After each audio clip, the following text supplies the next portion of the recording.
Na leo tunaenda kuona namna gani unavyoweza kugundua ikiwa iPhone unaotaka kununua ni original au si original. Na pengine inaweza kukusaidia kabla ya kufanya maamuzi ya kununua simu ya aina yoyote ambayo ni iPhone, kuweza kujua simu hii ni legit au sio legit. Na huenda tutorial kama hizi zitakusaidia siku za usoni namna ya kugundua simu gani ununue na simu gani usinunue. Kwa hiyo itakuwa vema sana kama ukisubscribe. Sawa, tunaweza kuendelea. So unachotakiwa kufanya katika simu yako husika ni kuingia setting.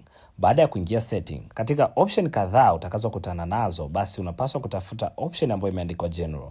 Baada ya kuingia hapo, utatafuta option ambayo imeandikwa about. Baada ya kuingia katika option hii ambayo imeandikwa about, utakutana na taarifa zinazohusiana na hiyo iPhone ambayo huenda ni ya kwako au ambayo unataka kununua. Na hapa sisi tutadili na option hizi mbili, ambayo ya kwanza imeandikwa model number na ya pili imeandikwa serial number. Sasa ili uweze kugundua simu gani ni original, simu gani ni fake, hapa tutacheza na hizi model number na serial number. Kwa kuna njia mbili ambazo unaweza kugundua simu gani ni original na simu gani sio original.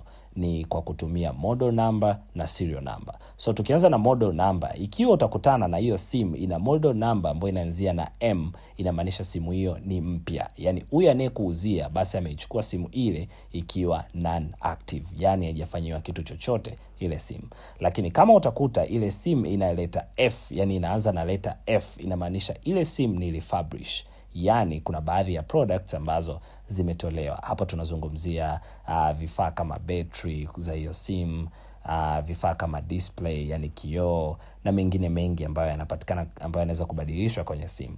Lakini kama utakuta hiyo simu model namba yake inaanzia na letter N, basi imefanywa replacement kutoka Apple kulingana na huenda ilipata changamoto za hapa na pale kusoma line na vitu kama hivyo, basi ikarudishwa kiwandani kule Apple na ikafanywa replacement.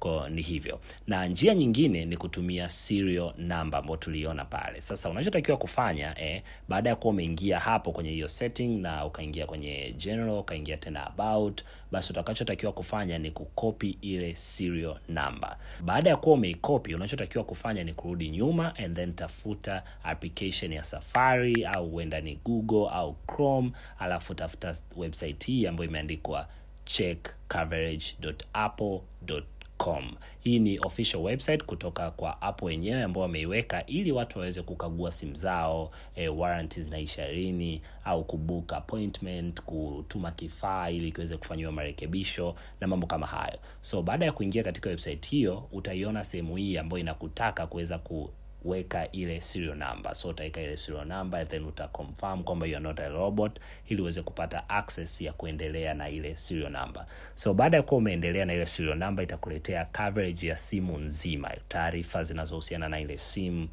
imenunuliwa lini, warranty yake imeisha lini na mambo kama hayo. Kwa hiyo ni hivyo tu. Kwa kufanya hivyo, simu ambazo ni fake basi hazina hizi warranty. Yani ukichukua ile serial number yake basi hauwezi kukutana na warranty. Usisahau kusubscribe. Till the next one. Peace.